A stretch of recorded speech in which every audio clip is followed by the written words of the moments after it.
Well, what's up, everybody? The Greatness Coach Chris Johnson here, bringing you another episode of the Pastor Plus podcast. And I'm on a journey, a quest. I'm dedicated to it, to have conversations with people who embody the Pastor Plus concept. Those individuals who are not just pastors or ministers, but they are influencing the marketplace, influencing those spaces where we are not just seeing the urgent need to do ministry, but also to do kingdom moves in several different platforms and spaces. And so today, my guest, I am so excited to have him on the Pastor Plus podcast, everybody. Let me tell you a little bit about this brother. He has trained entrepreneurs and speakers on 4 different continents, helped hundreds of clients write their own books. He has appeared on NBC, Fox, ABC, Amazon Prime, and NBC. He is a professor at Spirit and Truth University, NAACP Black Man Image Award recipient. He has appeared in the Black Enterprise magazine. I really could go on, but suffice it to say, this is a bad brother. He is the best-selling, award-winning author and speaker and writing coach. Everybody help me welcome to the Pastor Plus podcast, Dr. Oliver T. Reid. Dr. Reid, God bless you, sir. God bless you, Pastor Christopher. How are you doing, sir?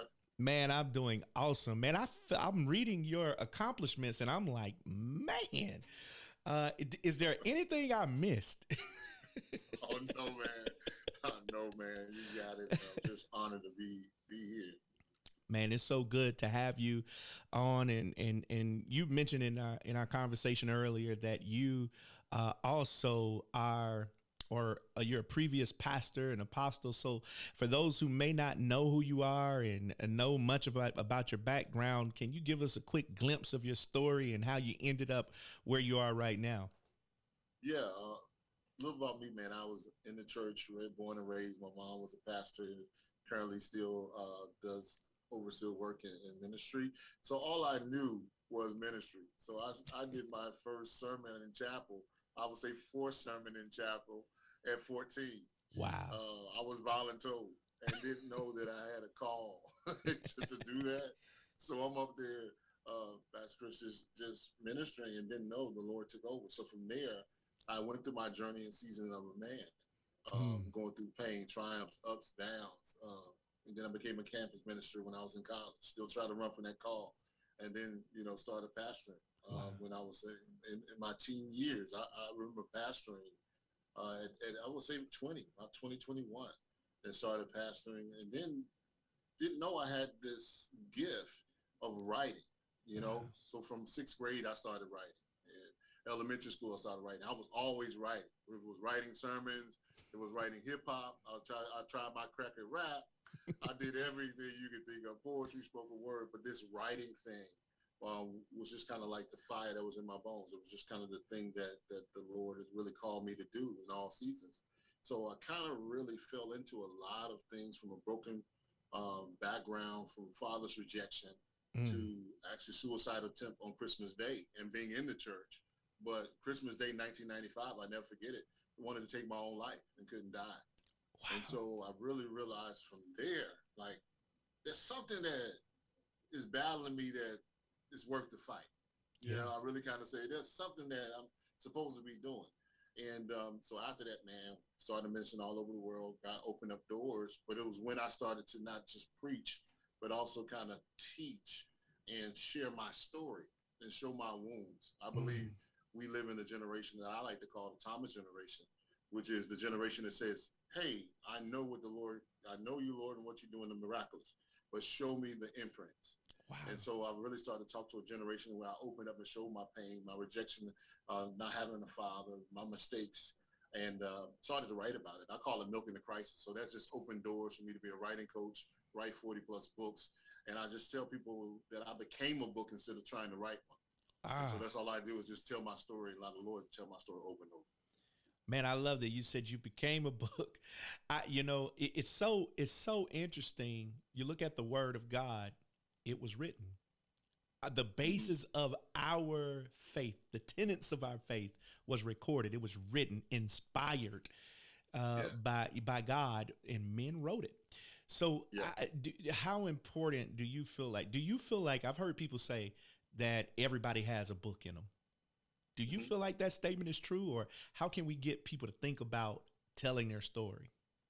Yes, I'll start with first what you hit it on the head, man. Very powerful reference. Even the Lord himself had a book and has a book. He thought it was that important. Yeah. That he put everything in a book. And I feel like that from that, everybody has a book, has a story, has a legacy, has their own voice. And if you really want to really get deep, one scripture said we are meant to be written epistles. That's what got me right there was like, yeah, he didn't want us to just preach and teach and win the world. He wanted us to leave our story, and it just didn't stop with the end of Revelations. There's a revelatory thing inside of you. I always like to say everybody has that secret sauce. Yeah. Right? Yeah. And when I always say Ruth Chris is not worried about McDonald's, McDonald's is not worried about Taco Bell, because they all have their secret sauce. Your story is your secret sauce, and your story will attract those that you're called to. So I say everybody is a book, and that's why I always tell people, no, you're not writing on a book. No, you're not working on a book. You are a book, and open up the chapters of your life, because somebody will read that before they go to church, read that before they do whatever. They'll pick up something that you have and say, hey, I can do it too. Wow. So I love this, because you're getting ready to help so many people in this conversation, including myself. One of the things that people have, one of the biggest roadblocks that people have when it comes to telling their story is, I don't know if I'm an expert on this. I don't know if my story is interesting, who will buy it, who would read it. Help people like me who say, man, should I write this? I don't know if I'm that interesting of a guy to write my story. Yeah, man, I said something the other day, and it's such a powerful thing. I put it out on Instagram. It's something that I learned. I was afraid to tell my story. And in fact, it took me almost 15 years to write my first book.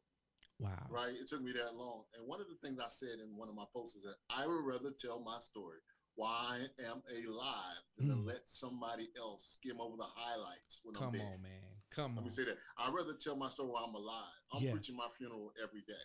Wow. I believe each day I live, I'm dying. When I mean dying to self, dying to something. So I'd rather tell my story than get somebody else's perspective or just skim over the highlights. So I say you owe it to yourself to get over yourself, to write about your story, because I wouldn't want to leave that to somebody else. Yeah. And then guess what? You also leave a legacy. Wow. So your children can say, or your great-grandchildren can say, what was grandpa like? Or what was grandma like? You know, they can go and say, hey, I heard it from his or her mouth first. Yeah. This is good. You have a work called Writing Over Spilled Milk. Yes. That's rich. Now, I think I know what it means, but I have you on, so I'll just ask you what it means. What is writing over spilled milk? It's one of those things where, writing over spilled milk is, if you can see my shirt, I believe in something. This is my brand called Milk the Crisis. And I wrote a book some years ago. Before I answer the question, it was called Don't Press Fast Forward. Wow. Prophetic Blueprints to Weathering the Storm. Don't press fast forward. And I got it inspired from the movie Click. Yeah. Some of y'all may know the Click by Adam Sandler. In the movie, I don't want to spoil it, but he rushes through his life to get to the good spots. Wow. And when he gets to the good spots, he realizes that the process, he missed the process. So I always feel like, back in the day, I'm an older gentleman. Don't let the braids fool you. But I'm an older gentleman. And I remember when DVDs first came out. Yeah. And what was fascinating about DVDs, Pastor Chris, was that I could skip a scene of the movie and get there. And so if I walk in the room watching you on that scene, I think that was all the movie was about. But the reality is that there were scenes that were, previous to the scene that I'm on now. So your life, you can't just skip to the good stuff. So I say the good, bad, ugly. Writing over spilled milk is the good, bad, ugly, success, triumphs. Wow. One of the most greatest interviewers of all times, in my opinion, was Oprah Winfrey. Yeah. Because Oprah Winfrey was able to get people on. They gave you the backstage pass to their struggle, obesity, rage, whatever. So I'm saying a lot of times I found out people will pay you, invest in you, will follow you, will push you through based on your backstory. So I always say no thing wasted, not a thing wasted. So Milk the Crisis, which means write over spilled milk. So I teach writers in that book about, and it's going to be coming out at the end of this month, about how to use everything, 4 basic steps to write your story and get it done. Now we're getting ready to get into that fourth step you talked about, but I gotta back up here because this is helping me. You're basically saying it is the traumas, the dramas, it is the mess ups and the mishaps that creates the tension. You know, as preachers, we're taught to preach the tension in the text, right? Like what good is Lazarus' story if we don't see him in the tomb? Right. So you're saying we've got to write about the tears and the struggles and the tragedies. Yes, it's all a part of that soup. It's the good, bad, and ugly. One of the things that really got me and what really helped me found this principle was the word milk, right? And a lot of times, remember in high school, I remember high school or junior high, you know, teachers would get up and say, hey, it's good you drink your milk. Milk does the body good. Now that's a good thing. Somebody can preach and just take that to the next level. I got it. I downloaded that. I know you. I watch you because you just take stuff to the next level. So milk, I researched milk to the lowest common denominator. Do you know that it takes 72 hours for milk to leave the local farm just to be tested again? Wow. So before it gets to Whole Foods, before it gets on your table, milk goes through a rigorous process. First of all, you got a cow that chews green grass. Come on. That converts it to the bellies of its stomach to turn it into milk. Come on. So what I'm saying is some of you skip the process of your lives, not taking the process. You're just saying, okay, now I make 6 figures. But you're not talking about when you was evicted, unemployed, suicidal, raped, abandoned, trauma, right? And so now you got to milk that process, and then it has to be tested. So I tell people, if I write to be a bestseller, I'm going to be depressed when I don't sell a lot of books. But if I write to tell my story and to milk my process, broke, I'm still rich, right? And so the biggest thing is that milk your crisis. That's the message. What message did it give you? What is the implementation? How do you implement the message? And then L, what is the lessons that you learn? And then what people will invest and pay you for is the knowledge that you got out of that. Man, that's the 4 steps. Yeah, that's the 4 steps of the milk, right? Of the milk, but I got the whole milk process in another set of the milk process. Now that's what now, and you don't have to give us all. It was some of this we just got to buy the book, but you talk about that 4-step process. I'm a book writer. I'm trying to write, okay, and I'm thinking about, okay, I've got a book in me. I got a story I need to tell. There's a message. I've got a song I need to sing. There's something I got to say to the world, right? But I just don't know how.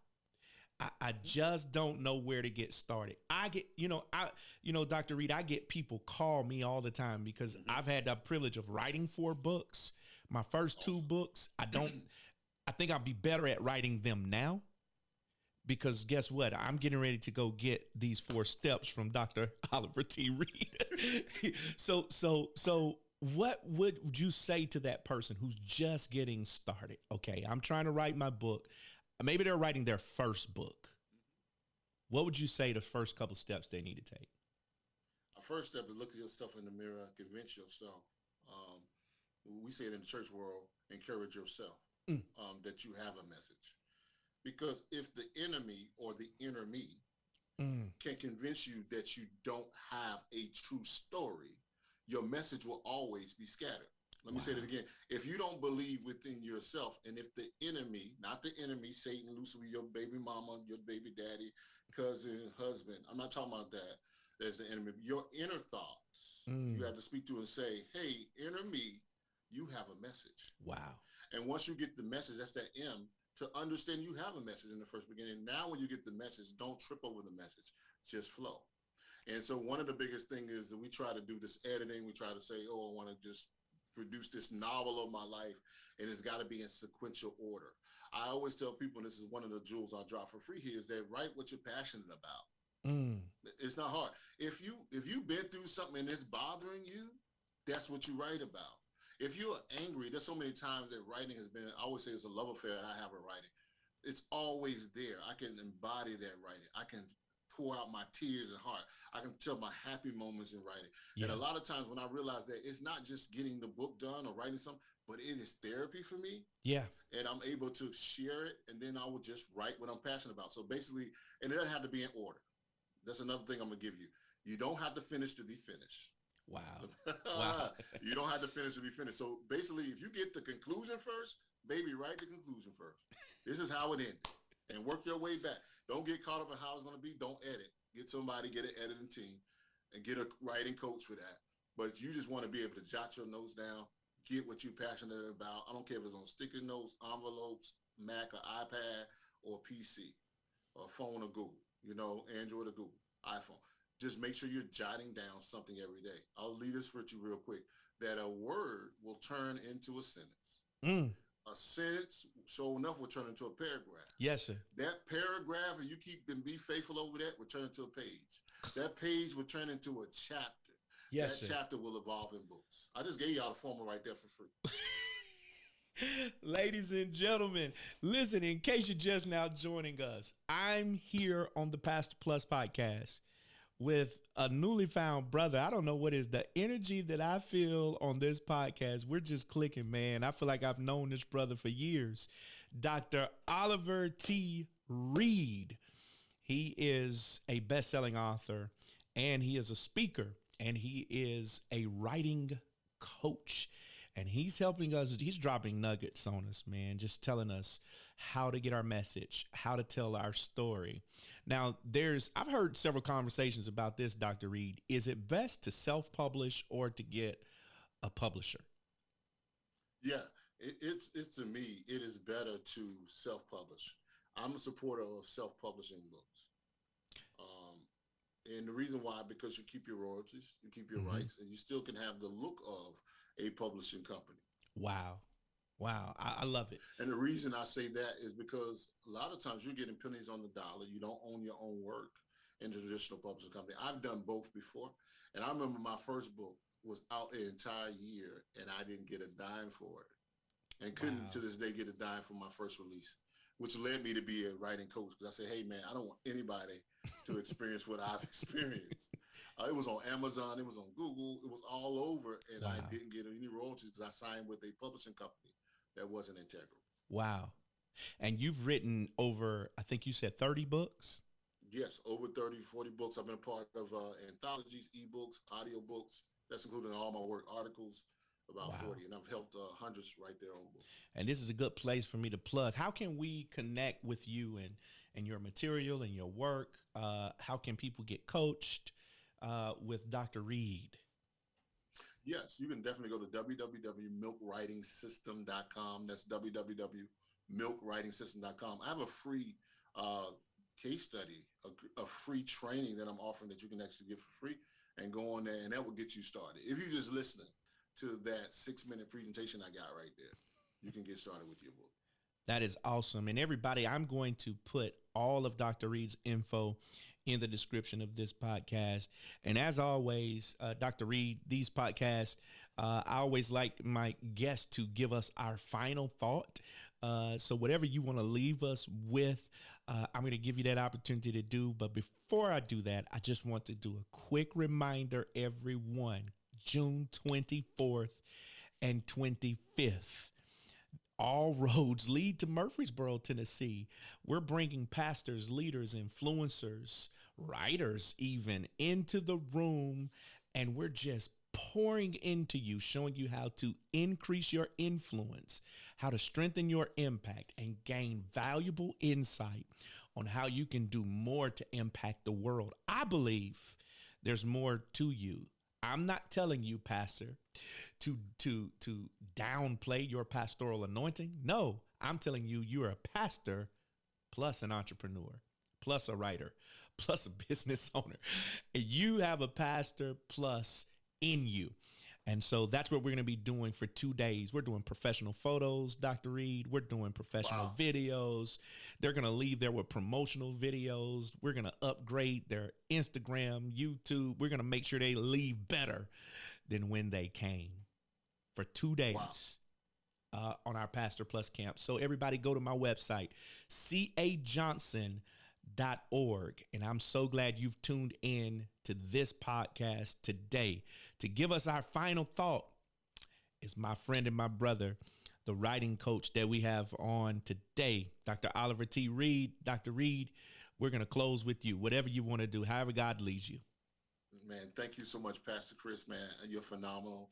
My brother, man, I love the energy and I love what you're doing. You're a catalyst and what you're doing, man. And you're the show I looked for years ago. I'm so glad that you are doing that now. And when we didn't quite fit, you know how you feel like, man, I got to choose. Yeah. And that's kind of what I want to kind of share my final thought. You don't have to choose of being a pastor, man, a woman of God, that you got to be in this vein. Because I was trained coming through the church that if I thought about business, I was secular.